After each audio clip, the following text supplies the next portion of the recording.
there's a lag anyway, so. Okay.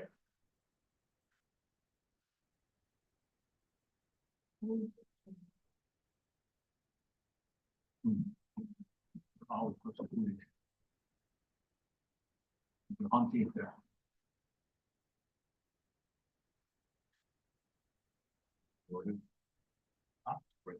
Yeah. All right, I'm gonna call the meeting to order. Before this, Jordan and Bill Brante.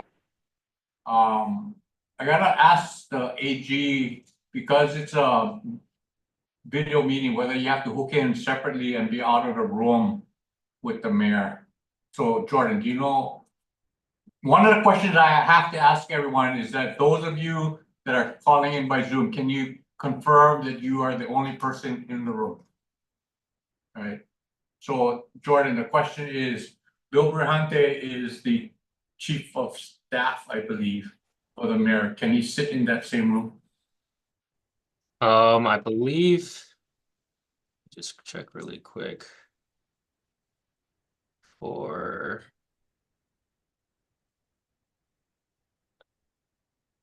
I think if he identifies himself, but let me just real quick.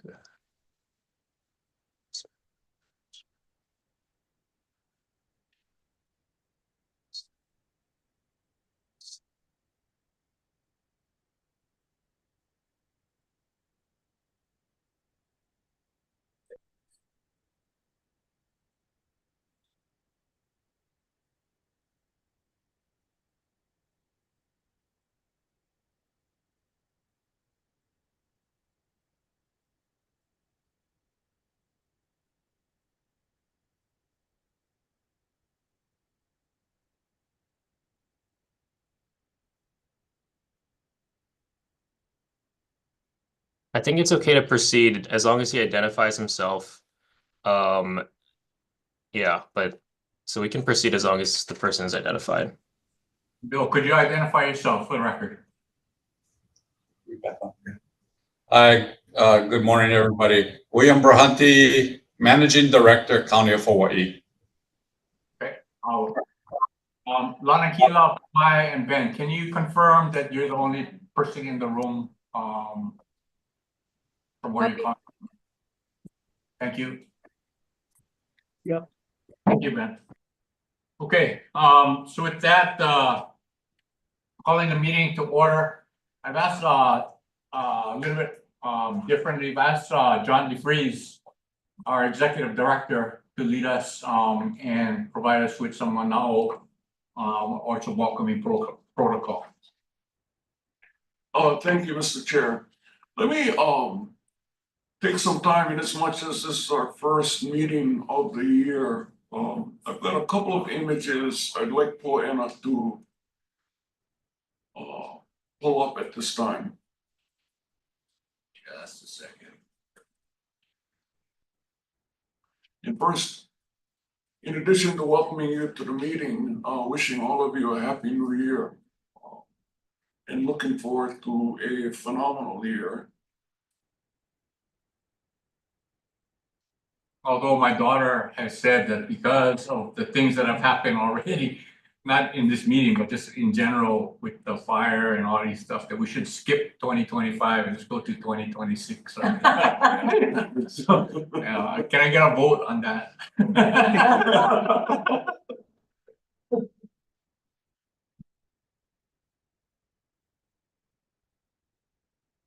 So let me start with a story that I think is somewhat phenomenal, and it has to do with the Hono.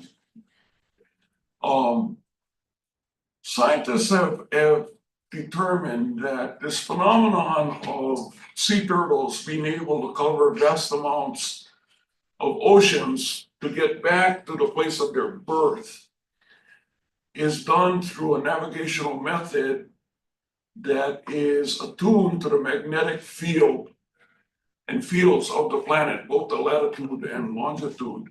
So they're able to get back to the place of their birth and to give birth to the next generation. that phenomenon kind of may explain some human behavioral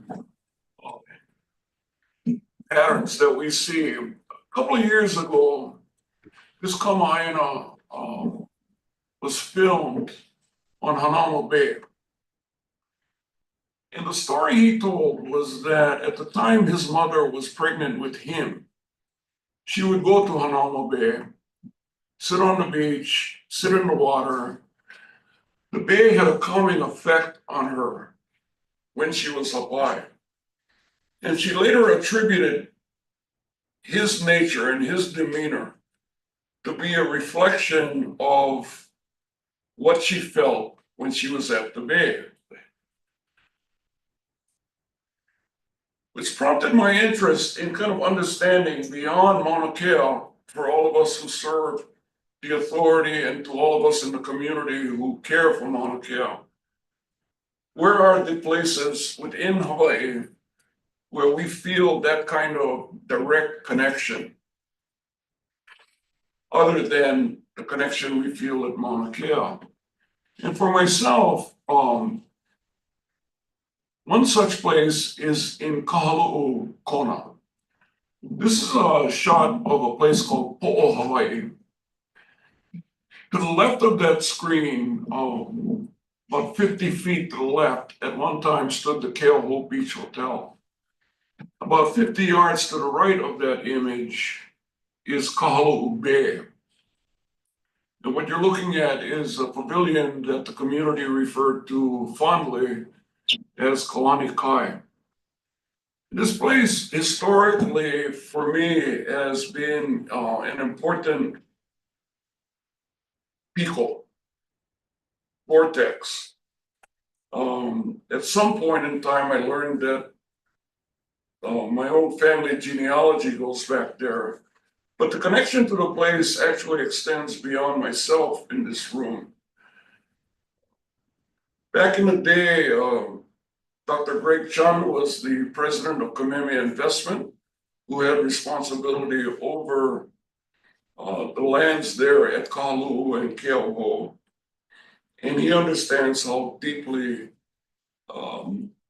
inspirational this place is, to the point that in 2006, he commissioned the development of a cultural curriculum and was wise enough to take that commission to the Edith Kanakaole Foundation. The early development of Papaku Makavalo that many of you are familiar with finds its origins back here. I can remember 2007 maybe, Noi Wong Wilson, Pua Kanakaole Kanahele, Intilena Ala Kalamahaini, Hokulani Ho Padilla, Kumuhula all gathering here to study and focus on the female deities in the Kumulipo. And it was during that time that I personally first got introduced to the idea of the three ancestral houses of knowledge that can be found in the 13th verse of the Kumulipo. I can also remember, I believe it was 2006, for my Bertle Manure, Uncle Shorty, and the members of Nakalaiwa'a, including yourself, had a benefit there. At the time, I believe it was to raise funds for the construction and completion of a canoe that Nakalaiwa'a the following year in 2007 sailed and gifted to Master Navigator Maupiailu. And Paul Horner, somewhere along the line, you were the actual general manager of the Keauhou Beach Hotel. The place is rooted deeply. One person that also operated there was Herb Kawai Nui Kane, who on the 5th floor of the hotel on the Mauka end had a studio. And his presence at that place caused many Hawaiian practitioners and scholars over the years to come and gather here. And on one such gathering, I was walking to the left of that structure that you see at night along the ocean with a kupuna wahine who was very knowledgeable. And I looked up in the sky and I said, how in heaven's name did our ancestors determine which among the millions of stars was the zenith? And she said, don't look up, look down. Go walk over to the tidal pond next to the ocean, and you'll see the zenith star in the pond. Go find a calabash bowl and fill it with water and look inside the bowl, and you'll see the zenith star. Next slide. That woman was Rubelai Covena Johnson, who 3 weeks ago received her honorary doctorate from the University of Hawaii, an expert in Pacific languages, archaeoastronomy, ethnoastronomy, somebody capable of speaking about the temples in India, the temples in Mexico, the temples in Hawaii, what they have in common among the three, why Ahuaʻumi near the summit of Hualalai is on par, if not more intelligent than Stonehenge. And so congratulations to her. But that moment with her at Hawaii, I'll never forget. If you're looking for the zenith star, quit looking up. Next. The other woman that had a profound impact in an encounter at Hawaii is woman was born Ellen Spencer, Ka'awaloa, the northern bank of Kealakekua Bay, who married Joseph Cathcart from Molokai. Joseph Cathcart and Ellen Cathcart are my maternal grandparents. From the time I was a week old until I went to kindergarten, my mother would drop me off every day. So you can imagine the impact she had on my upbringing. The lesson she taught me at Hawaii had to do with this glass of water. And the proverbial question, is the glass half full or half empty? First of all, she thought it was an ignorant question. Her point was the glass has always been 100% filled. Half with the air we breathe, half with the water we drink. 100% of it is filled with light. And until you learn how to value those things which are intangible, the same way you do the things that are tangible, you'll just keep repeating the same lessons in life. And that part that we filled with air that we breathe, we refer to as ha. That part filled with fresh water, we refer to as vai. And she would say in our family, E is in reference to the spiritual dimension. So in this story, in this image, is the very identity of who we are as a people, as a place, and as a multi-ethnic society. Ha, the breath of life, vai, the fresh waters of life, and E in reference to the spirit of life. And that was a lesson I'll never forget. She also went on to say, and you could line up 55 grandchildren and great-grandchildren and ask us all, what do you remember most about grandma? And they would all say, clean your own house first. You're not here to tell other people that their house needs to be clean. The house became symbolic not only of your physical residence, but your entire being. that was important in family relationships in particular was that each of us kept ourselves emotionally healthy, spiritually healthy, physically healthy. And that required time and focus. And so we bring all of those, that information, that knowledge, which all of us get individually from our own families and our own stories, back to the important work that we have here at Mauna Kea. I'll close with a prayer we learned as kids that Grandma Cathcart taught us. Good, better, best. Never let it rest until my good is better and my better is best. Iloko ka inoa o ka makua ki keike. Ame ka ohane malele. Amene, amene, amene. Thank you, Mr. Chair. I think we should just call this a meeting and stop already. Very, very, very appreciated, very deep. Everybody take it and understand it for what it's meaningful to you. Appreciate that, Mahalo John. With that, I don't. Chair, Go ahead.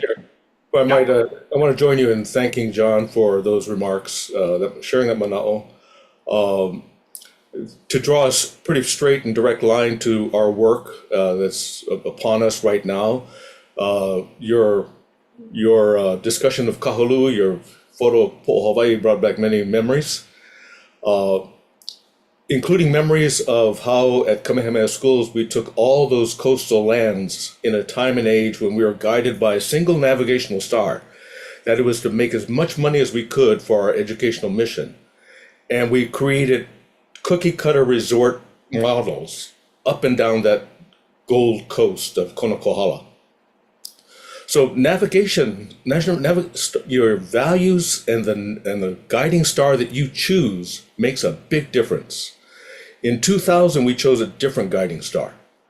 We said we were going to be guided by a more balanced view of generating an optimal balance of educational, environmental, cultural, community, and economic benefits. That star led us to a whole different place as we looked at even existing assets where you had hotels standing, and gave us a different set of decision-making, a different decision-making framework so that to guide ourselves. And to look at Po'o Hawaiʻi, to look at Heiau in a totally different light than how can they be used to monetize the asset. So we have before us this year coming up with some aspirational statement that'll guide our management plans and all of our management plans for astronomy, for education, for access, for culture, and so forth. That is really important work. And Kahaluu is just a great example of how that work matters. Mahalo, mahalo, John. Thank you, Neil. That's because in the old days, you guys were looking up. Right, but thank you. That's a very good transitional point. And congratulations to all connected with Kamehameha Schools for making that pivot. Would anybody else like to share some thoughts? Aloha kakahi kakako. I just very much mahalo for those words, Uncle John. That was very powerful and was particularly my ka'i for in my heart too, as I have a lot of childhood memories in that area too, and as also my ohana aina, my kupuna lived in the house as makai mauka of that for many years, and just down the street in Pahoehoe is where my kupuna kualima continue to rest today.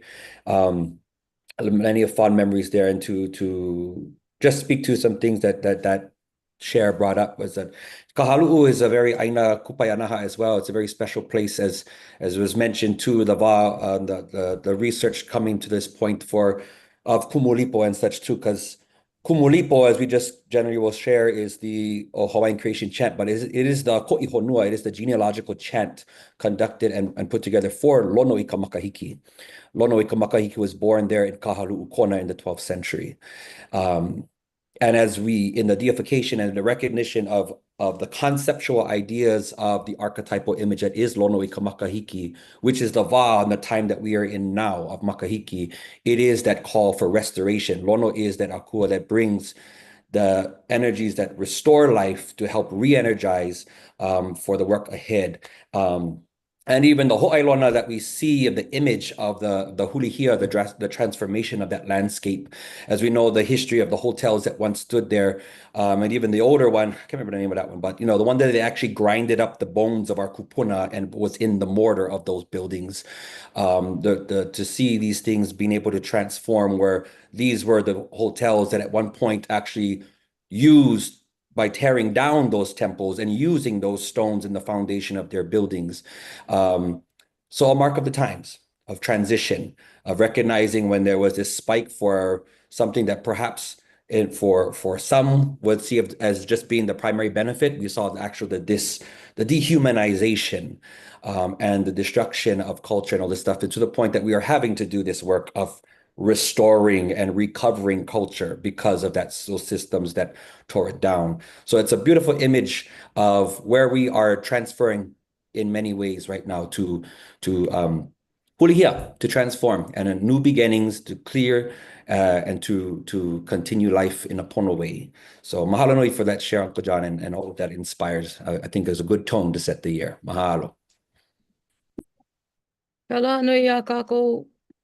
Happy New Year to everybody. Uncle John, just wanted to say mahalo nui for that, and Uncle Neil for your follow-up. As you were speaking, I was remembering the Kaiokia Kanawai, that is part of the Kihoihoi Kanawai action, and the opportunity for natural boundaries to be reset. When we took our students and our family and our opio to Kaha'alu'u, I can absolutely say that the incision was made, the cut was made. And it was because of KS and Tipua and Noi, Greg, Uncle Paul, that we were able to make that incision, and with the guide of family members from Kahalu Kona, from Keauho Kona, that we were able to deepen ourselves and embed ourselves into that incision and to learn from this place. From that space, it was then our opportunity to be able to learn the second language of that Aina, that Vahi, which is Keauho, the place where we were able to then lui kai and go deep. And so mahalo nui for helping us to remember that within the order and space of time that we have the capacity to set the stepping stones in its proper order and in its proper space and in its proper timing to rebuild the natural boundaries and order that help us to construct the system that needs to be constructed for us. Kia aloha, mahalo.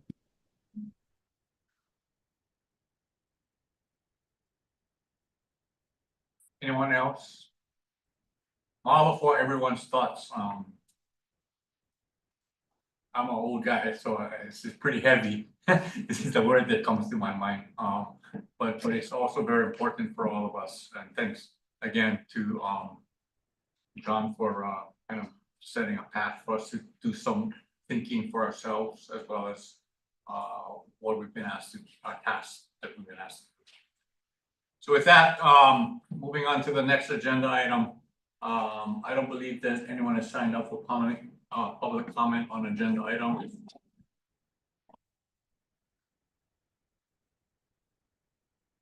Going to move for we recently made sure that you had unedited copy of the minutes. So with that, if you've had an opportunity to review the minutes, I'd ask for a motion to approve. I move to accept the minutes of December 12th, 2024. It's been moved and second. Any discussion? Not all in favor, say aye or raise your hand, please. Aye. Thank you. Any opposed? Motion carried. For the chair's report, I wanted to talk a little bit about some of the legislative initiatives that we're going to be putting forward on behalf of MKSOA. We have 3 initiatives that we want to put forward.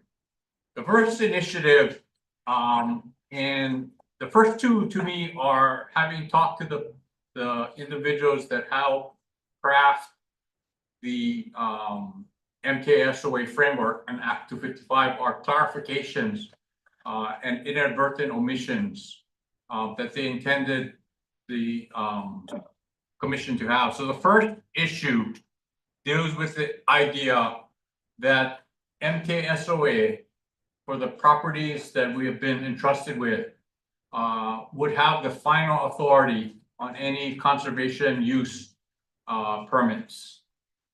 There is a counter legislation that has already been introduced that would make the Department of Land and Natural Resources above us. So what that would mean was that anything that we approved within the conservation district would then have to be approved by the Board of Land and Natural Resources. And it's my belief, having talked to the people that created MKSOA, the legislators that have created MKSOA, that the idea was for MKSOA to be an independent final decision-making body as it related to usage of land that have been entrusted to us, so that there was no intent to have another body review us.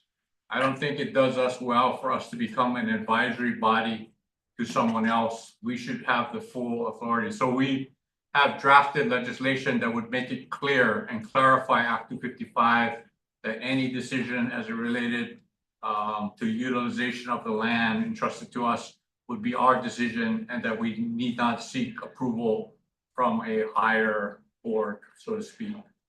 This is going to be contentious because, as I said, there is already legislation that was introduced that basically inserts the Board of Land and Natural Resources above us. So that's the first idea. The second idea is a clarification of what the scope and what the intention of MKSOA is involved in, and that this is my own analysis of the University of Hawaii and how they held various different roles when they were the sole manager of Mauna Kea. The first role that I see is as an end user, right? They own and operate telescopes, so they're the end user. The second role that I've seen is that they also acted as representative of the observatories. For example, and this is going to come back to the idea of the legislation. All of the CDUPs, the conservation use permits for all of the observatories, are held by the University of Hawaii. They're issued to the University of Hawaii, not to the individual observatories, so that the university became the representatives of the observatories. That's the second role. So you have end user, then you have representative of the observatories. The third role was one of being the lessor of the property, as well as being the regulator, right? Determining what kind of usages would be allowed on the mountain. My belief, having again talked to the people that created Act 255, is that it was their intention for us to only be the third. We should be in the third position only, as the regulator and as it may not be a lessor, maybe a different way that we obtain property, but basically we are the regulator, the ones that decide the utilization of the property. Having said that, to clarify the act, the second piece of legislation basically says that we will not be expected to assume the obligations that the university, as representatives of the observatories, have undertaken. So what that means, for example, is that all the CDUPs that have been issued to the University of Hawaii will remain with the University of Hawaii, and that the obligations that are set forth in those in those CDPs remain with the University of Hawaii. Because we cannot, as being the regulator, I don't see how we can be the representative of the observatories and at the same time be the regulator one deciding what should be done.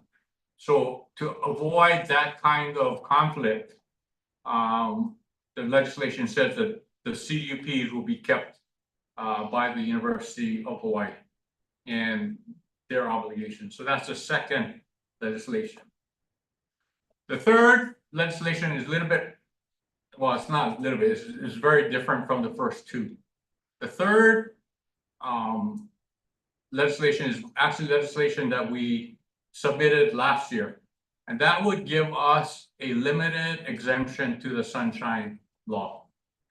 What the legislation proposes is that during the time of the transition, we would be allowed, right now the law requires only one, I can only talk to one of you at a time.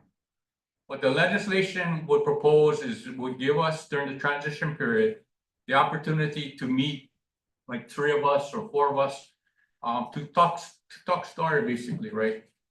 With the limitation that we cannot be soliciting votes, and also any decision making has to be at a duly noticed hearing, right? So the idea is that as we are building something and trying to work through some of these ideas, that we would have the opportunity to at least have some kind of informal discussions and kick things around. However, we would not be able, again, to solicit votes, nor would we be allowed to decision make. Let me say, and I've said this to other people, we understand, we on the Monarchy Authority understand that transparency is very, very important, right? We understand that some of the problems that have occurred is a breakdown in communication and a lack of transparency. So we know that to be successful as a Monarchy Authority, we need to be transparent. Having said that, we also know that we've been asked to really do a lot and to address some very sensitive issues. And sometimes the only way you do that is if you can talk story outside of this important meeting, but we have to balance the two, right? We need to be transparent. We need to have full discussion about all of the issues, public discussion, but that doesn't say that we cannot have these informal discussions either. So what the third piece of legislation says is that we would be given limited ability during the transition period up till June 31st, 2023 for us, 28, I'm sorry, June 20, June 30, June 31. The Queen has told me that June 28, 2028 to have these informal discussions, but yet, but I will commit to everyone that if this legislation was to pass, that we understand that to be successful, we need to be transparent. So those are the 3 pieces of legislation that we're putting for this session. In addition to, you know, we have the regular things about our budget and stuff like that, but those are the 3 major pieces of legislation that I think will help us clarify what our duties are, as well as kind of push us along in terms of giving us more opportunity to get things done. So with that, I open it up for any comments or questions about the legislation. I do have a comment, and it's about the third piece that you're talking about, the limited exemption from Sunshine. The current process just takes so long for us to be able to have a conversation about any topic, right? And that's all required by Sunshine Law. So it'll take us 2-3 months of agendizing issues, forming committees, and then calling a meeting so that 3 or 4 of us can sit down and talk about some really complex issues about the transfer of assets or the transfer of the authority from the university to our authority. So all we're trying to do, I think, really is create the environment where we as authority members individually can learn, understand, gain information, so that when it comes time to making decisions, we're more well informed, as opposed to the current system, which I will say hampers every board, where you wait for a report to come out, and then, you hope you understand what the report means, because you can't really talk to anybody about it. Then you have to come to a public meeting and try and make the right decision. So again, like Chair says, we believe it's critical for our authority to be open with our community and for us to have as many opportunities as possible for the community to provide input to any and all of the processes that are undertaken by this authority for the protection of Mauna Kea. But we also are limited to a timeline and limited by the various laws and rules that are in place for us to operate legally as an authority. So I'm in full support of that. I will say that when the legislation was submitted last year, I think it was, right? There was a portion of it that some of our community found offensive, where it talked about, our ability to hold pono. This shouldn't be taken as that, and that whole reference has been removed from the current proposal, correct? Correct. It wasn't intended to usurp one of our cultural foundations and methods of relationship with each other. But we are a different authority than any other board or authority, I believe, that exists in the state of Hawaii right now, where we have a different foundation. And our foundation is founded on our cultural principles, our laws of nature, and our relationship with each other's people. So this is the best way that I can see for us to be more efficient and more informed about decisions that need to be made.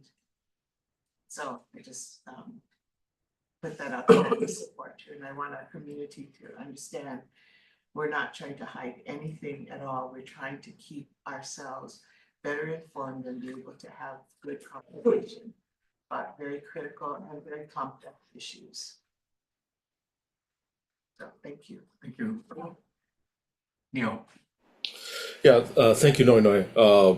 The package sounds reasonable to me, John, and I appreciate you assembling it and advocating on our behalf. Be curious to know how we can be supportive at any time. Just advise us. I want to say too, with respect to that third piece of legislation, the limited exemption from the sunshine, is that we're seeking that in conjunction with the implementation of a transparent project management system.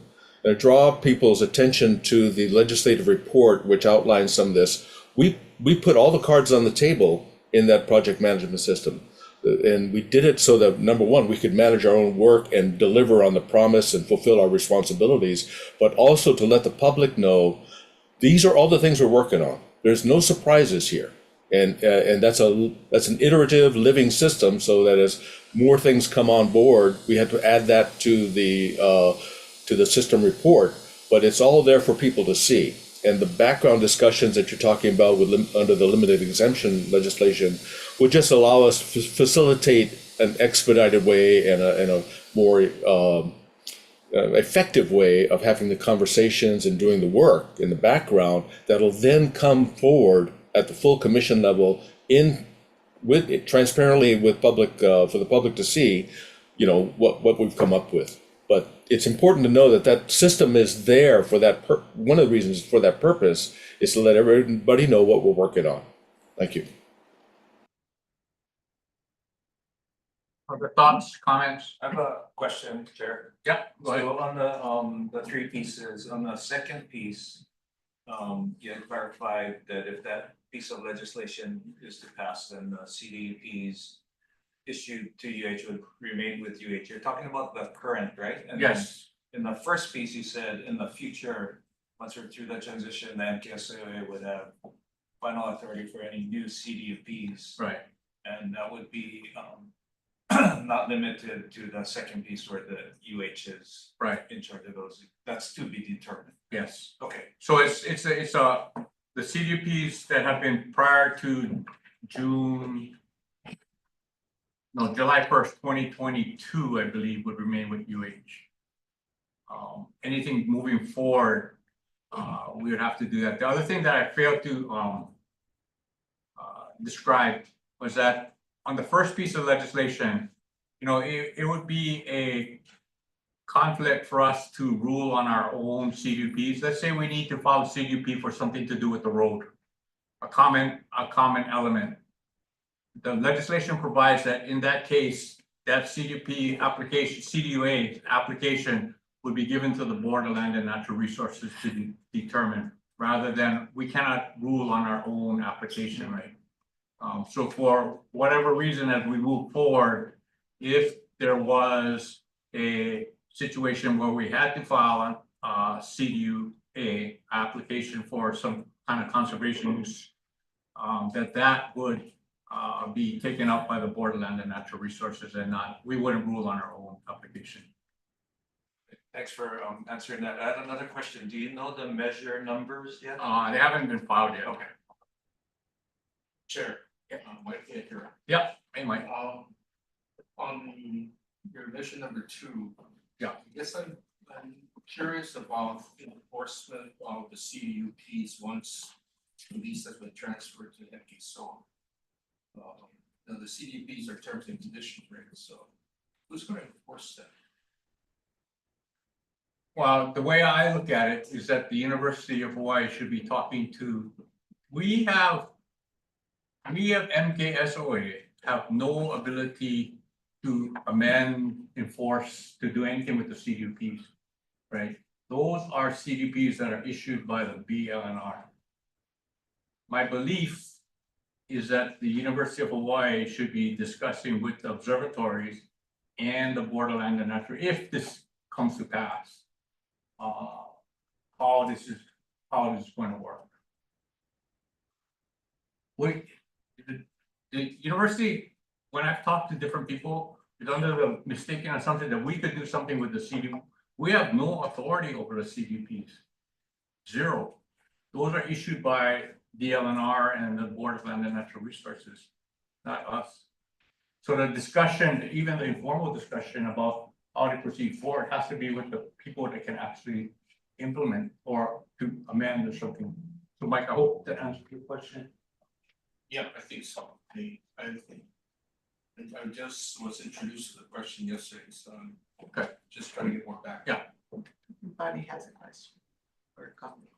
I was going to jump in here, John. First of all, I agree with the comments on the third bill that you're suggesting. I mean, it would certainly facilitate some of our work.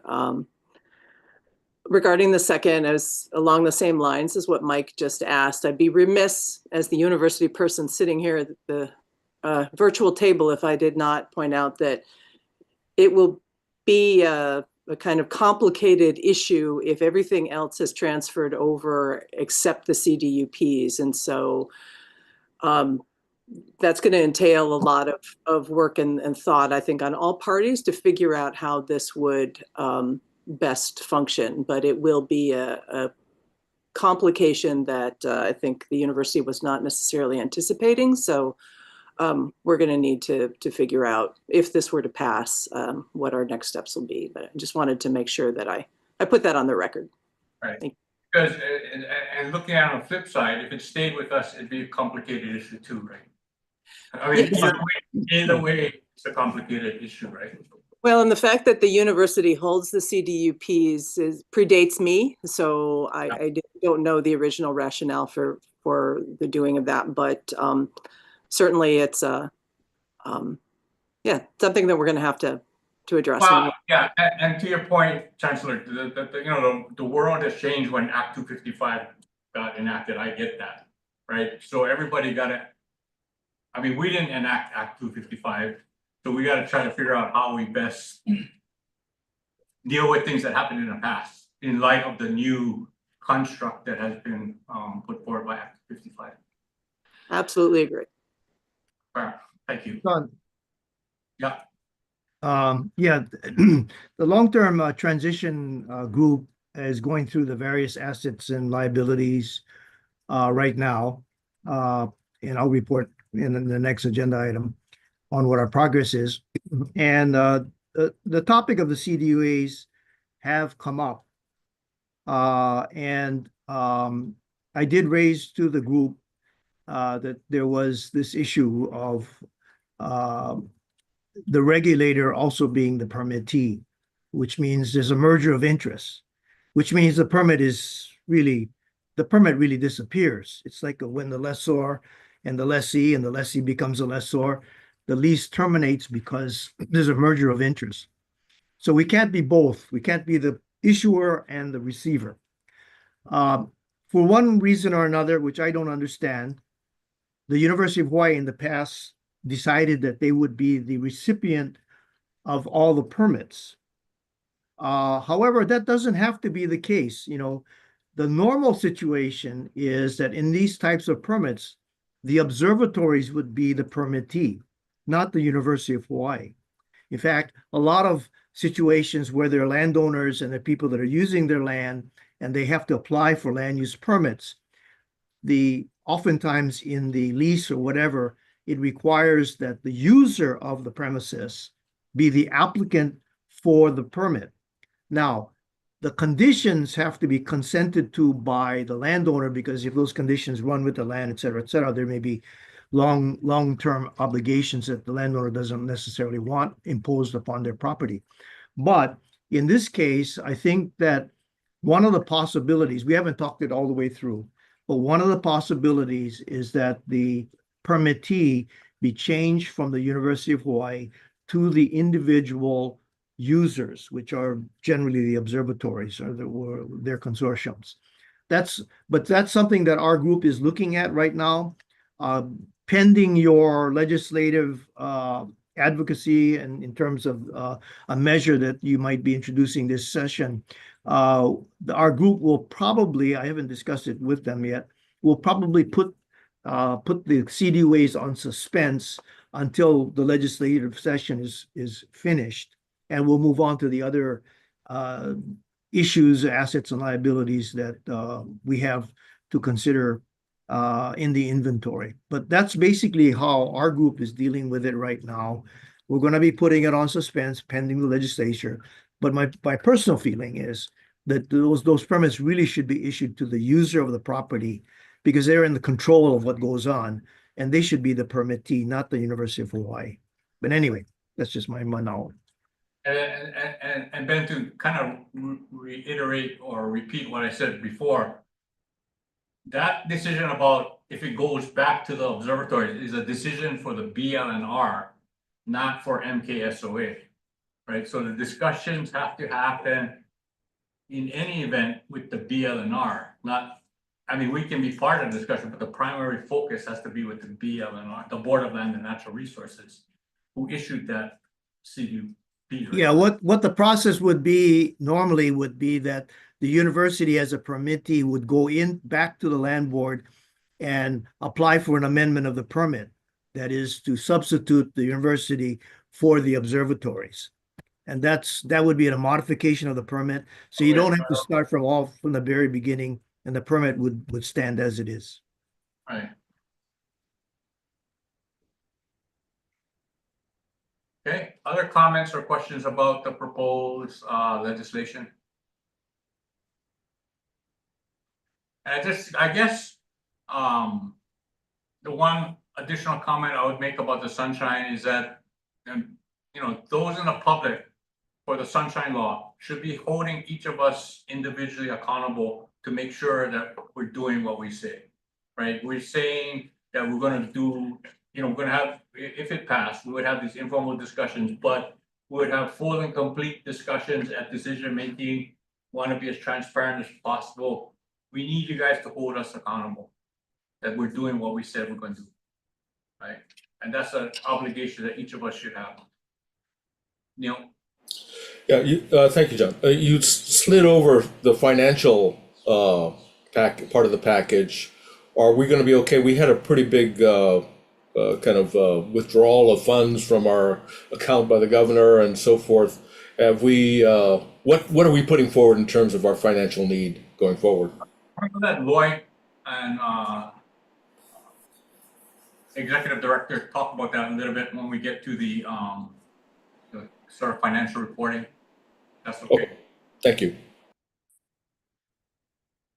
Okay. Any other questions or comments about that, the legislative package? Okay, thank you.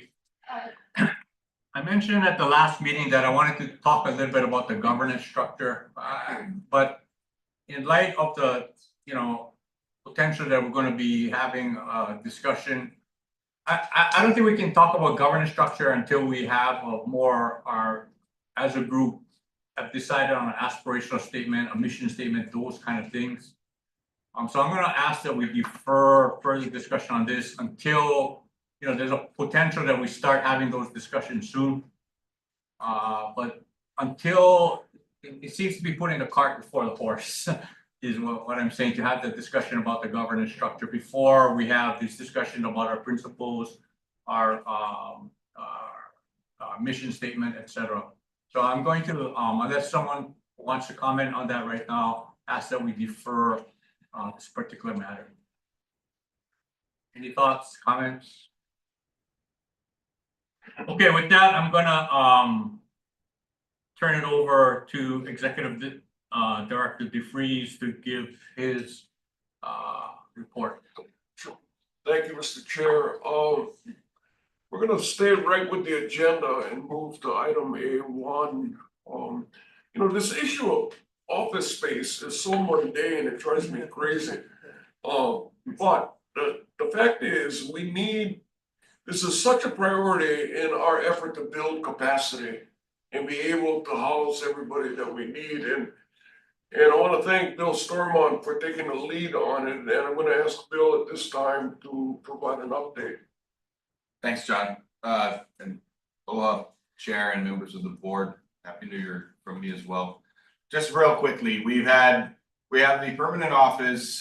Jumping to item B, the permanent office remains our first choice. The Bank of Hawaiʻi former Bank of Hawaiʻi building. We are awaiting the lease documents from the Department of Land and Natural Resources. We have a right of entry permit. We have not received the lease documents yet, so that is pending. Interim office space has been a challenge.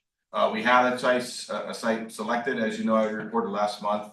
It turns out at the last minute, the owner decided to go with a tenant that was seeking a longer term lease. And so that went away. So we renewed our search. We've looked at a few other places here in Hilo Town. And so that in short, that's where it lies. We continue to look for smaller interim space. Part of it is that the playing field is shifting a little bit. We are looking at adding staff. We want to anticipate needing space for those staff as well as we move forward, which is challenging in the state system because they want to afford you square footage based on the number of people you have now. It's difficult to look ahead and plan for that, and while looking for space to lease within the state system. So these are all the different factors we're working with, but we continue this space search. And of course, looking long term, we need both administrative space, and down the road, we're going to need day rent space as well. And all of that is difficult to find in the community in East Hawaii. So all those wrapped up means in short, again, we continue to look for interim space at this time. Thank you. Thank you, Bill. And it should be noted that as of December, we have an office big enough for a couple of workstations up at Halepohaku as well. I want to thank CMS for helping to accommodate that. The other big item had to do with the management plan RFP that was issued publicly a couple of months ago. I'm going to ask Lloyd to please update the board on the status of that RFP. Good morning, everyone. Wish I was there in person, but I'm doing this in Zoom. Pursuant to the state procurement rules, we decided to cancel this request for proposal based on the fact that we came up that the specifications may have been inadequate to then work with our only one offerer to see if that person would be able to do the work. So for the best interest of the state and our authority, we decided to cancel it, and we would come up with another method as to how we would accomplish this management plan. So as of Monday, January 6, 2025, it was posted that this RFP has been canceled.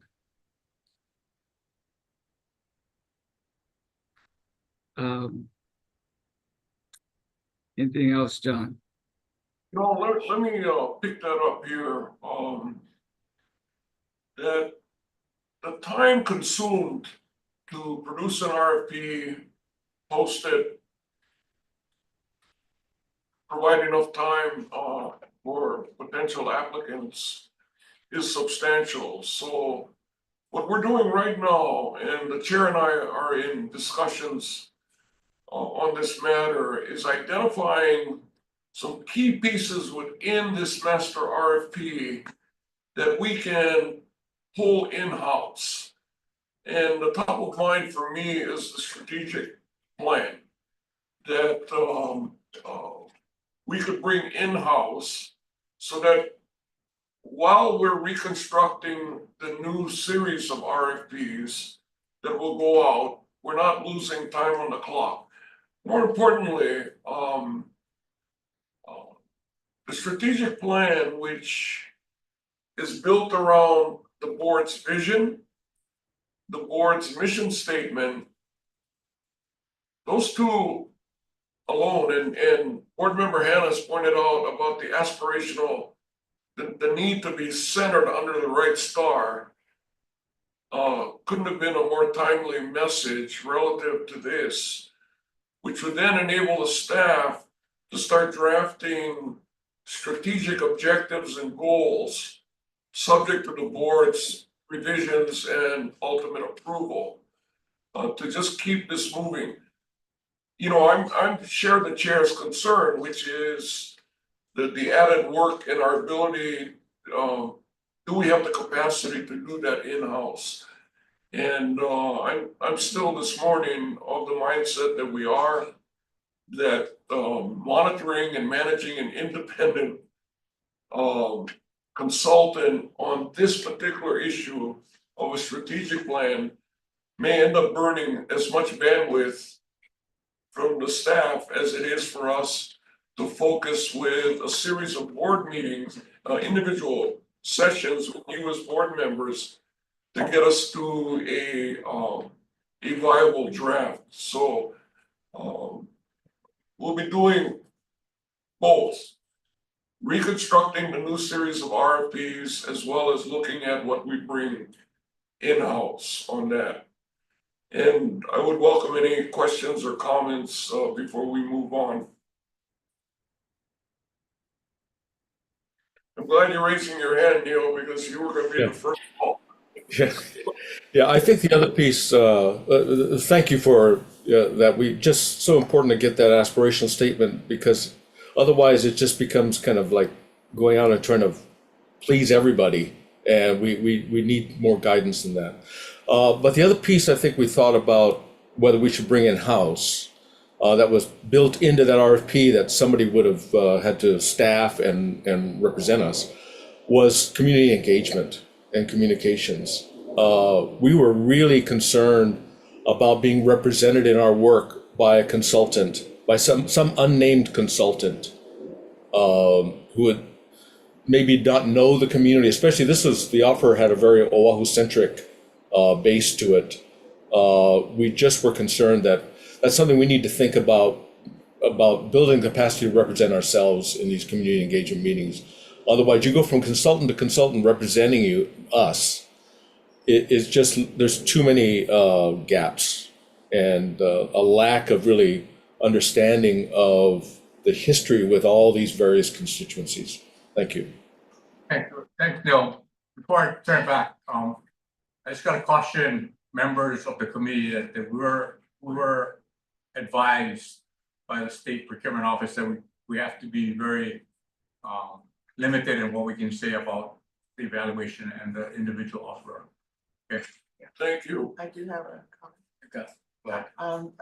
I support our executive director's proposal to, do both at the same time, right? What you mentioned earlier, John. I do think that it will behoove us as authority members to participate in the process. And that's what I think is key, that no matter which consultant gets brought on in the end, it's our faces that need to be in front of the community and talking to our community. So, this is not a process where I think we want to buy anybody's outside service and have them represent the authority. It's going to be us. And that means committing ourselves to whatever it takes to be able to work with community, be present at meetings, be there on evenings or weekends or whenever the meetings get held, and participate. And so in a way that we can all contribute. So that's why, more so, the proposed legislation to exempt us partially from the Sunshine Law is going to be critical so that we can do these things. Chair, I have like a comment.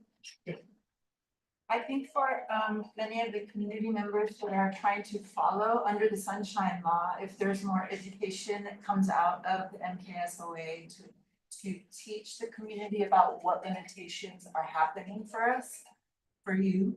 And because I think a lot of the public doesn't understand the limitations that are placed upon you by the Sunshine Law. Yeah. And so if there's an educational or a public education committee that can go out and teach the community that these are our limitations. We don't want to lose a lot of time. We don't want to spend a lot of money on meeting all of these needs. And so we allow that public education piece goes out to the community to tell us this is what we're limited by, and this is the reason why we need this exemption. Because I do feel like as the MKSOA has to meet that deadline, more of the public needs to understand what the limitations you're under. Thank you. And I don't think a lot of us know that. Yeah, good point. Very good point. Let me just to respond to the main limitation that really hampers us is that I can only talk to one other authority member at a time. Yeah. If I wanted to bring another, if three of us wanted to meet, I cannot do that. And anything that you're trying to build or some of the issues is really hard if you can only talk to one person at a time. Right. It doesn't, but I mean, that's one of the main things. But your point is we're thinking about doing building a better communication plan about some of the limitations and the fact that we have 3.5 years to do everything that we have to do right now. Yeah. Right. Thank you. Okay, and I wanted to reiterate the chair's statement. Lloyd and I met with the state procurement officer who reviewed the steps that were taken in the process and verified that we were compliant, guided us on how to terminate it, and then instructed us to not comment any further out of a concern that we could inadvertently, unintentionally create an advantage or disadvantage for future respondents to the RFP. And so when we move off this agenda item, you're not going to hear anything more about it. Okay, there's a tendency to creep and try and talk about it more, but we just got to cap it And so if we have no other questions, I'm gonna move to item A3.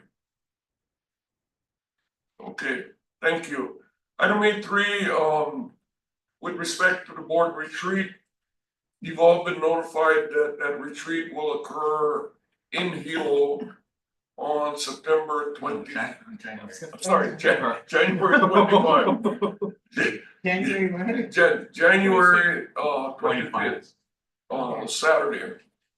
I am awaiting final instructions and direction from the Office of Governor through the board chair. But you should expect those of you that do not live on Hawaii Island to be contacted immediately by Pua'ena to work out the travel accommodations and logistics. The retreat will take place at the College for Hawaiian Language. The boardroom has been reserved.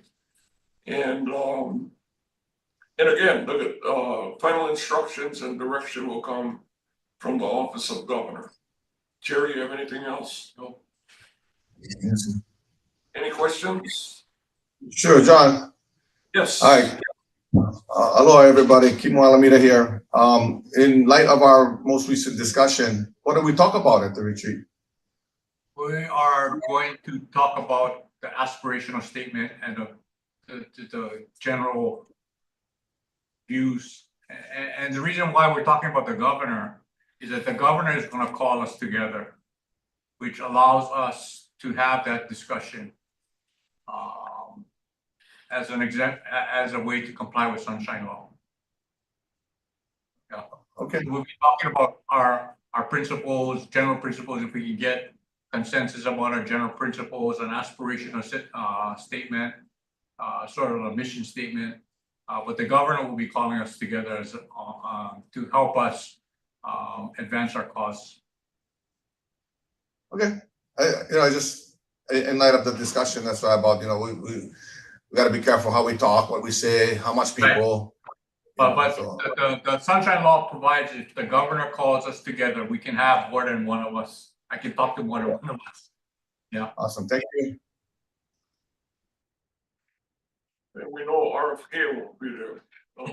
So. Okay, item 6B. Board member Ben Kudo, an update on the incredible transition working group.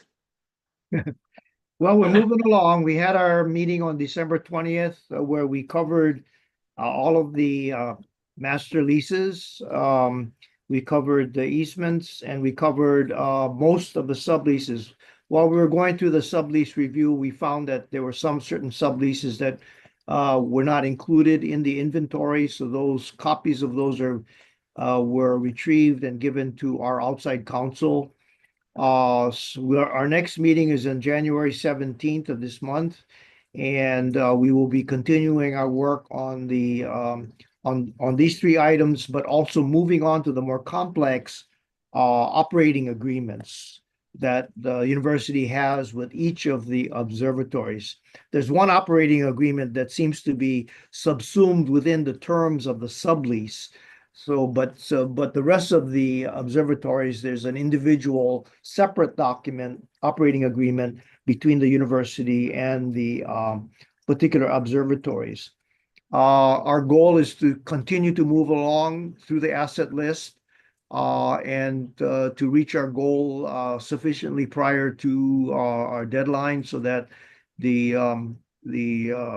transition plan that we're working on, the master transition plan, that will be submitted to all of the decision-making bodies, the Board of Regents, as well as the MKSOA,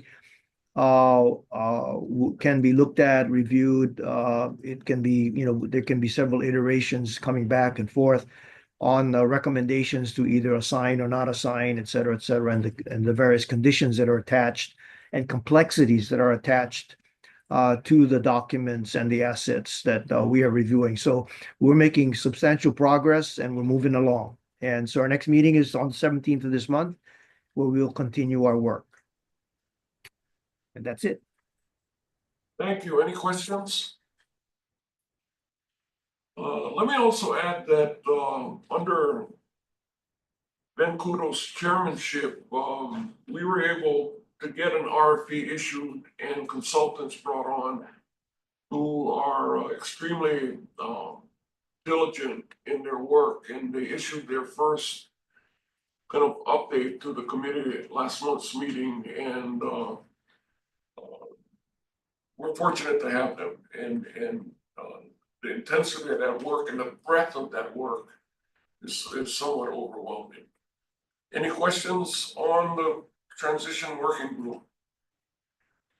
Okay, hearing none, let me just say that, especially to the general public, the report that we filed to the legislature is posted on our website. It highlights the work of the last year. So much of it is historical, the formation of our senior management team, the formation of our joint management committee, that is comprised of our senior team and the senior team of Greg Chun at Center for Mauna Kea Stewardship. Also, the creation of a project management system that the board Projects and Milestones PIG has taken the lead on together with senior staff and making good progress on it. And the other critical component is this analysis and assessment of the assets, liabilities, contracts, permits, and all that stuff. So those are the major elements to it. And, so we have a basis to now enter conversations with the legislature, which, as you know, convenes or as opening day next week, Wednesday. And so a number of us will be at board hearings, committee hearings starting Monday, Ways and Means Senate, Tuesday with House Finance, and then opening day on Wednesday. So, that activity is. Let me, in terms of the annual report, so when you go to the annual report, you see all, as the executive director has indicated, all of the tasks. I just wanted to call out and introduce you. He's not here, but we've been assisted greatly by a young guy by the name of Christopher Daggett in helping us facilitate that discussion, as well as understanding the technology that's available for us to keep track of this. So I just wanted to call out and thank Chris for his help in putting all of that together for us. He really helped the committee kind of focus and kind of identify those tasks that we need to get done. No, I do have a please. question actually about our annual report. I don't have it in front of me, but when I took a look at it, one of the things that I was concerned about is, having sat in legislative hearings in the last couple of years, that the question about the time allotted, the number of hours allotted by the observatories to the university is sort of a sensitive topic at the legislature.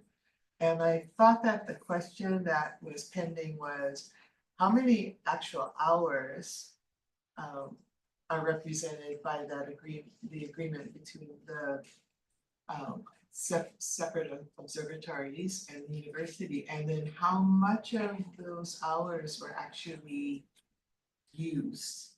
And I saw it in the report that it just simply gives a percentage, and I'm just going to note that that may become an issue when you go to the legislature, executive director, so, yeah. Well, thank you for flagging us on that, yeah. Could I make a question about that comment? Trying to figure out the process. I mean, I read stuff last time, and then after this, well, that's the process. Yeah, okay. When we finish, I'll allow the public, finish this letting the board. the board members talk first and then I'll open it up for public comment. Okay, thank you. It's nothing personally, just trying to figure out what the process is gonna be. I understand. Yeah, okay. So any other thoughts or comments about any of the executive director's report so far? If not, I'm gonna open it up for public testimony or comment. Wonderful, thank you. I would like to get clarification on the difference between knowing the actual number of hours expressed as a percentage. Is that university time of the use of the observatories? Is it the use of, because I know in the past, in the EIS and public commentary, there were public comments that came forward that allowed the military to have use of observatory time. I wanted to understand more about the hours of usage and by whom, and as expressed by a percentage of what. Excuse me, Chair, is it possible to ask the public to identify themselves as they offer their questions and testimony? My name is Momi Nukuhiva. Momi Nuhiva. Okay, so Rich Matsuda, one of our members who's also the director of Keck Observatory. Yeah, so I can answer in general. I don't have full knowledge of how every observatory works, but to add to your general knowledge. So for like in the example of Keck Observatory, we serve different institutions that are all academic institutions that are doing academic astronomy research. And the percentage of nights that go to the University of Hawaiʻi come out of the total nights that we observe on the sky. However, we reserve some of the nights to do like engineering work where we gotta fix the telescope and so forth. So those nights don't count, but the remainder of the nights when we're actually doing science. An example of Keck, and it's in the report, is that one of the telescopes is 15%, the Keck 1 telescope, and Keck 2 telescope is 10%. So of those nights that we're actually doing science, that's how many go to University of Hawaii. The remainder go to our observing communities, which are the research professors and grad students that are from University of California, Caltech, and some national access through NASA. So for the other observatories, it would be similar. It would be whatever institution or government science organization that funds that observatory that would have access and time. Usually it's a academically competitive process based on the sort of potential science impact of that research that gets them time. It's usually more requests for time than there's actual time available. So there's committees that review the proposals for using time and then select it on scientific merit. Is there a place where the public can know who signs up for those times? Yeah, I think it would depend observatory by observatory. Yeah, so let me think. I don't know of any single place where for all observatories you'd be able to find and read everything. I think you would have to, for now anyway, inquire with each of the observatory directors to find out how the time is used. On the observatory web pages in general, though, there's a listing of the partners that are involved that fund the telescopes. And those would be the institutions that get the time. Yeah. Thank you. Sure. Any other public comments? Question? Not, we're gonna transition to. I actually have another, sorry, I have so many comments. This is the first time I've attended one of these meetings, so I don't have any comments. But. It gotta be an agenda item now. Right, Okay. well, on the agenda Yeah. items, you talked about having an aspirational Yeah. statement or Yeah. a mission statement. And I can see how, because we already have 13 working telescopes on the mountain. And that, you know, the MKSOA is dedicated to preserving, protecting the cultural, environmental, and the scientific integrity, because I see that people like you you're already on the mountain. You're trying to protect the integrity of the research that's already going on the mountain. And looking at the academic impacts that that research has, not only for your institutions that are applying for those applications, but also for the greater community. So I can see that by fostering the collaborative nature of the stewardship, the MKSOA has to balance the needs of both the values of our local community, because I see even in the discussion about who do we hire to represent the MKSOA. And that is really important because many other boards have utilized outside organizations to represent them, and that has led to a lot of conflict. So I think it is very important in the development of your mission statement to ensure that there's a balance between the local community, our Native Hawaiian cultural practitioners, environmental sustainability, of course, and then, of course, the astronomical research that's already on the mountain right now. So I can see that that collaboration aspect is very important in your aspirational statement. But I would like to just put forward that you will ensure that Mauna Kea remains sacred, a sacred, sustainable, and accessible site for all generations to come. And that we're planning forward thinking, not just in the next 20 years, but I want my great-grandchildren to be able to have that access to go up to Mauna Kea. I want my bones to be buried on Mauna Kea, just like my ancestors' bones are on Mauna Kea. And these are things that I think as a member of this community and as a member that is very vested in the interest of the protection of the sacred, that I think should be a part of your aspirational statement. Acknowledging that there has to be collaboration between the agencies that already exist up on the mountain. And so I just wanted to put that forward to you. Wow. Thank you.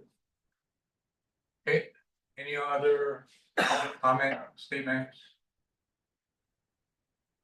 If not, I'm gonna move to the finance report. Boyd? Yes, good morning again, board members. Just to summarize what happened for the past month of December. Again, I'll start off with the whole thing. You know, we did have $14 million that was appropriated in our budget. We had a government restriction of approximately $390,000, and then the Maui disaster fund transfer of $10 million, and that left us with $3.6 million or so. Of that, $720,000 is budgeted for salaries, and the other $2.9 million for all other expenses. So for the month of December, we spent on a cash basis $45 million. I mean, $45,000 for salary.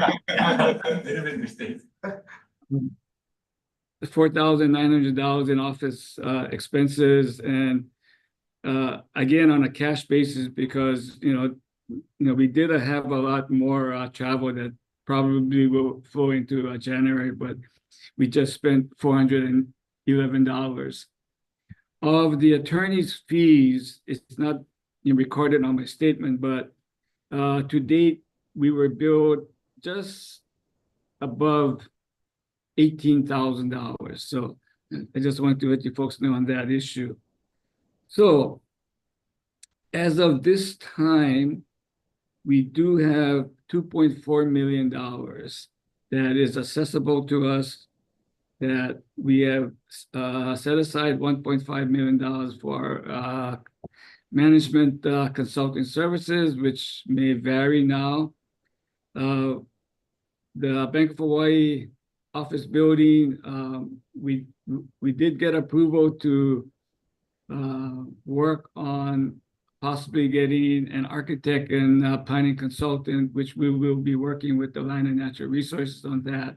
we actually, we did, per their estimate, wanted us to have in our budget $750,000. And to Neil's question, when Act 255 was established, in that act, they did an appropriation of $14 million. Thereafter, for the fiscal years 24 and now 25, in the budgeting process, they went through what they call a recurring amount. So for each year, we had an appropriation of $14 million each. Every year of each of the years that we don't spend that appropriation, it falls back into the general fund. So it's not as if we have $14 million and it's going to accumulate itself over and over. So what we did for this next biennial budget, fiscal years 26 and 27, I used the same process that is afforded us, and it's called a recurring budgeted amount. So we went in with no adjustments. So we have in our budget for the next 2 fiscal periods, $14 million each. And one of the reasons we went that route is that we want to make sure that we have total flexibility of funds if necessary. So that's what we did in the next 2 biennial periods. So with that, if there's any questions, I'd be willing to answer it. And that's, Lloyd, that's in the governor's budget? Yes. Great, thank you. Okay. If hearing none, we're going to go to ask Executive Director Greg Chun to give his CMS report. Thank you, Chair, and hello, board members. Nice to see you again. We really have one matter to cover in our operational update for you folks this month. This is a project to install a solar water heater at Hawaiʻi. As part of your meeting, board meeting materials, you had a full proposal along with a slide deck. I do have Rodrigo Romo, our general manager at Monica Shared Services here. He'll review the project, go through the slide deck for you folks. I do want to note, though, there is a correction on the memorandum with the details of the project spelled out. The subject line is incorrect. It says request to construct biz storage enclosure. That obviously was a previous project. So we're here to talk about the HP solar water proposal. And for just as a reminder, under our proposal or project classification system, when a project comes to us like this project is classified as a type A. It's a minor project according to the Conservation District rules. So we are presenting this for information and any input that you have, but there's no action being required by you folks on this particular project. So with that, I will turn it over to Rodrigo, who can give you a quick summary of what the project involves. Mahalo, Greg. Aloha, everybody. Happy New Year. As Greg mentioned, it is a small project. A little bit of background. At Hawaiʻi, we have all those solar panels you see located there on the buildings. We don't have storage capacity for solar generation. So we have a net metering agreement with Helco and a power purchasing agreement with a company that owns that solar system. By contract, we buy all of the power that's generated by the solar panels, and we buy it at 19 cents per kilowatt hour. During the nighttime or cloudy days when we can't generate enough, we import from Helco and we buy from Halco at 40 cents per kilowatt hour. So it is significantly advantageous for us to be able to utilize as much of the solar panel power we generate to reduce our electrical costs. Right now, the hot water, the domestic hot water that's used at Halepohaku in the dorms is being heated by an electric water heater. We used to have a diesel water heater that had a catastrophic failure last year, and we replaced it. And the reason we replaced it with an electric water heater goes hand in hand with the project we're working on removing the underground storage fuel tanks. Because once we remove the diesel fuel tank, we wouldn't have fuel supply for that diesel water heater. So it was in the plans to replace it. The catastrophic failure just forced us to move ahead in the timeline. So we have an electric water heater. Next slide, please. And it's a lot of water. It requires a lot of energy. Right now, in the mechanical room under Halepohaku, we have a 1,900 gallon thermally insulated storage tank where the hot water is kept in storage. From there, it circulates to that water heater you see in the left picture, and that's how we keep the water hot. At the same time, there's water from that tank being circulated to all the buildings and returns to the tank. Right now, we're using approximately, next slide, please. Yeah, we're using approximately 4.3 to 4.5 megawatts of power per month to heat the water. So the idea is to install a solar water heater that will offset the amount of time we need to use the electric water heater and thus reduce the electric bill at the facility. Calculations that we ran, we estimate that we can save between $700 and $800 per month in the electric bill. We had a solar water heater consultant come up and give us a budgetary estimate for a water heater system of about $28,000. So we anticipate a payback of the system about 3 to 5 years. Next slide, please. As Greg mentioned, it is a minor project. It will not require any ground disturbance.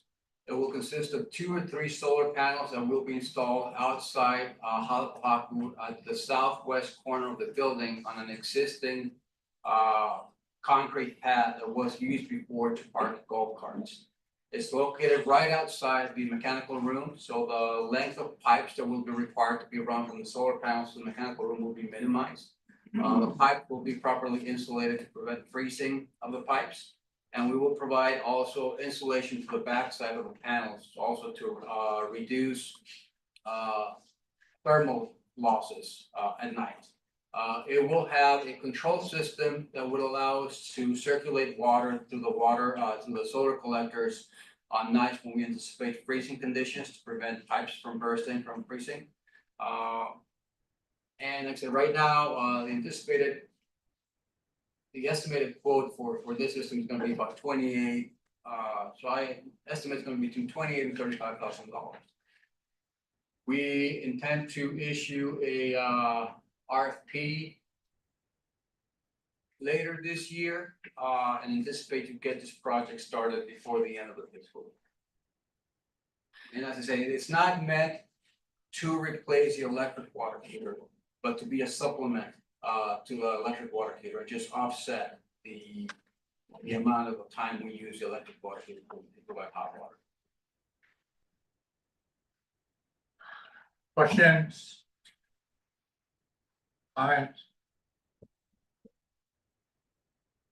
Okay, thank you. Thank you. Thank you.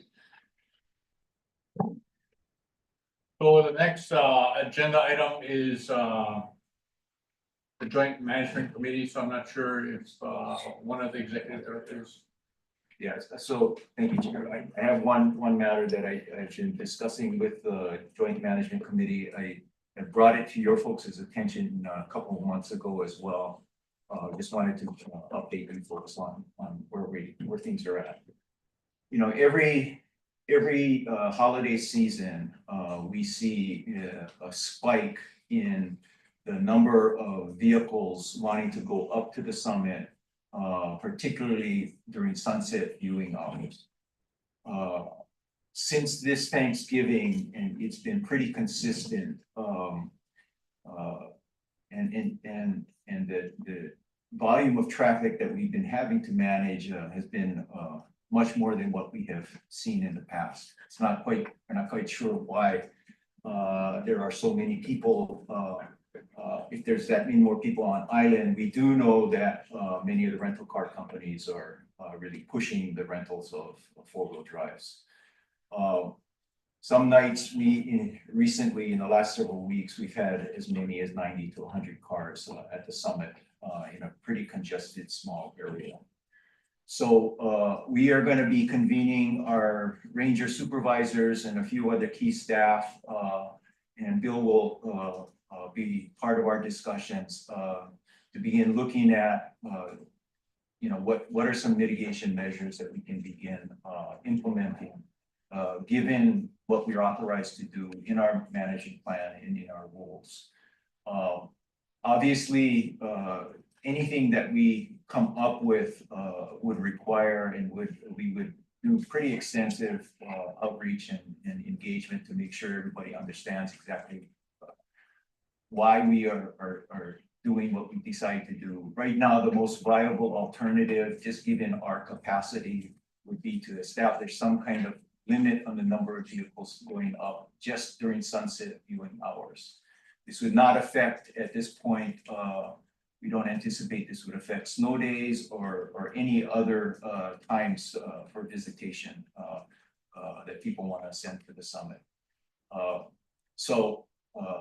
I think the thing that I just wanted to make sure folks knew is that we are beginning the planning process now to identify mitigation measures that we can implement within the existing authorities that the university has. I have a question. Sure. Yeah. Hi, Greg. So in your planning for managing the traffic at night, and I agree it's an issue. Is there going to be any effort to get community input? Yes. Okay, and you'll let us know. Yes. What that is. And then secondly, what facilities, bathroom facilities do people use up there? Right now, it's all porta potties. At the one that's in the visitor center. Yeah, no, I'm talking about the summit. Oh, The summit area. Yeah, I know about the visitor center bathrooms. I'm asking about, because that's where they're going, right? You're not talking about the cars coming to the visitor center. Right. Yeah. And are those porta potties, where are they located and are they sufficient for? We have one porta potty in parking lot 2, which is one of the lowest parking lots. Then at the Y, we have 2 other porta potties, and not by the summit lunchroom, we have 4 porta potties. They get cleaned once a week. Once a week, they're pumped up and replenished. And I mean, there are weeks when they are pretty full, especially as Greg mentioned during the holiday season times. So yeah, I mean, is it enough? I say we run pretty tight when we're seeing that number of people up there. Okay. So I just note that, public access is an issue for the whole Mauna, and will certainly be one of the issues or one of the topics that we'll seek public input on eventually when we get to that point in our management plan. So yes, I just want to note that, because what you're talking about is a current fix for an issue, right? Okay, thank you. Other questions? Neil? Yep. Greg, thanks for bringing that to our attention. This is not the summit of Mauna Kea is not the only place in Hawaii that's dealing with the issue of kind of carrying capacity. And Ha'ena went through a really, a process of dealing with it after the floods caused landslides that closed a lot of the roads.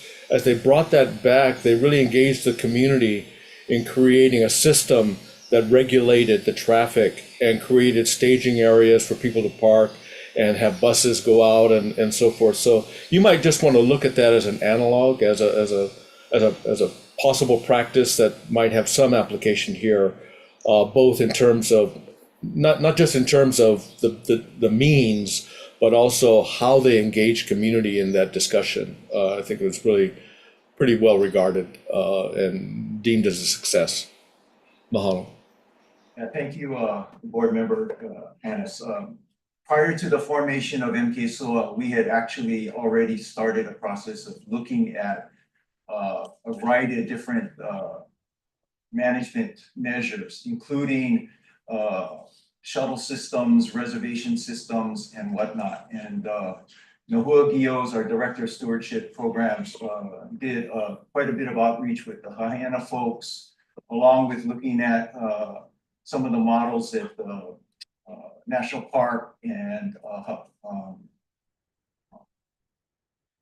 Haunama Bay and some others as well.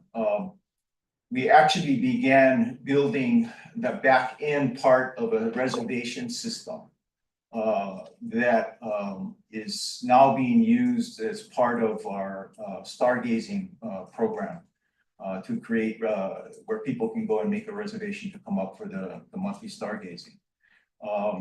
But when the authority was formed, we decided to put a pause on a lot of that work because we realized that you folks were then going to be responsible going forward for determining how access should be managed.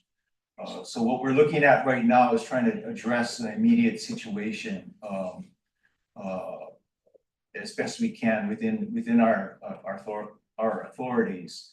But we did do quite a bit of background work, including discussions with DHHL, who in their Aina Mauna plan had envisioned some development down at the intersection of Mauna Kea Access Road and DKI Highway that could include a home base for a shuttle system, actually, to try to reduce the number of vehicles actually even going to the biz.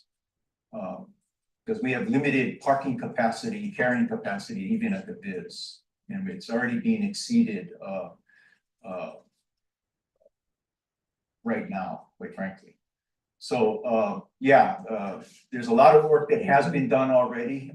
And obviously when you folks are ready to take things up, all of that can be further shared with you folks. We'll do the same thing. So Yeah, Board Member Hannes, the recommendation on Hawaiʻi is a great one. Coincidentally, I just ended up on the same shuttle bus with Presley Wan recently, and also talked with Mina Morita, who is now deeply involved operationally there. But really, one of the besides Chipper and that whole community coming together, they benefited tremendously from the expertise of the new Speaker of the House, Nadine Nakamura, who is a professional planner by trade. And so all of that came together and synergistically came up with the operation that's there now. So in the near term, Bill Stormont will be part of this working group, but as MKSOA begins to take more of it on, reaching out to those experts will be a big part of it too. They learned a lot getting there. Excellent, thank you. Okay. Any other questions or comments before I open it for public comment? Thank you. A recommendation for the general manager. And to speak up, I think, a little bit. Oh, sorry. It would be great for the community to know exactly how much waste is being removed from the porta potties. If you put that somewhere on your website, to allow the public to understand how much waste is actually being created up on the mountain. Second of all, the university has a lot of programs where they talk about human manure waste and composting and things like that, that maybe that could be in the future, you know, discussed with the university in terms of dealing with human waste. The third thing that I wanted to ask about was in the, I guess before the MKSOA was created and you were planning access, there was a lot of public commentary on the amount of dust and dust remediation going up and down on the road. I go up to the mountain to do, because my children's people are at Hawaiʻi. And I'm very conscious of how many times I go up to the mountain, but I don't think tourists have that consciousness. And that's a part that I really support in terms of collaborating with DHHL to create a base plan for transporting tourists. I think that always there should be a primary responsibility of allowing practitioners to go up to the mountain. But even in that sense, having a working group among practitioners maybe to decide how they want to carpool. Or that there are specific times of the year that we go up to carpool, because I, as a practitioner myself, I worry about dust remediation and the way that it affects plant life and animal life on the mountain. And I also worry about the waste on the mountain. Even to the point where I carry my own 5-gallon bucket if I have to go up to the mountain, so I take down my own waste and I compost it on my own farm. So these are conversations I think that could help you if you put out that information to the public. If you know that the pumping trucks are removing 10,000 gallons of human waste a month, I think that that would increase the awareness among the public and among even like maybe the tourism authority on the way that they promote the use of public transportation going or rental cars going up to Mauna Kea. And so if that could be a part of the communication in your plans, I would definitely be interested in joining in on that conversation. Thank you. I have a question. Sorry, my name is Leticia Morales. I love the idea of setting limits on the amount of vehicles going up, and of course the shuttles are very helpful. Do you have an idea of a pertinent date you'd like to start implementing that, or? No, yeah, we got a lot of analysis.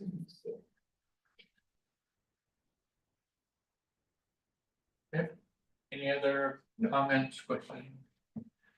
Okay, thank you, Executive Director Chan.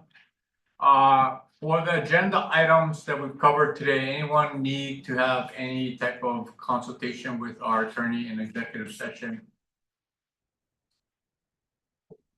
Okay, if not, our next meeting is February 13th, same time, same place. I do have a question about the next meeting. Yep. Do you know when we're going to schedule the next community kuka session? In March. March. Okay.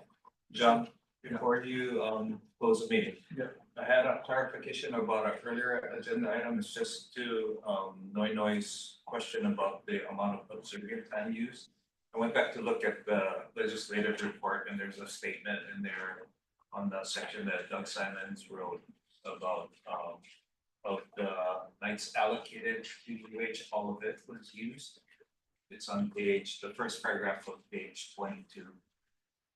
It doesn't answer the first part of your question about the total hours, but it says that all of it was used. So just for, yeah, just to say that out loud. Okay. If not, great meeting. We could get a motion to adjourn. So move. Second. Okay, all in favor? Any opposed? Thank you. Thanks, everyone.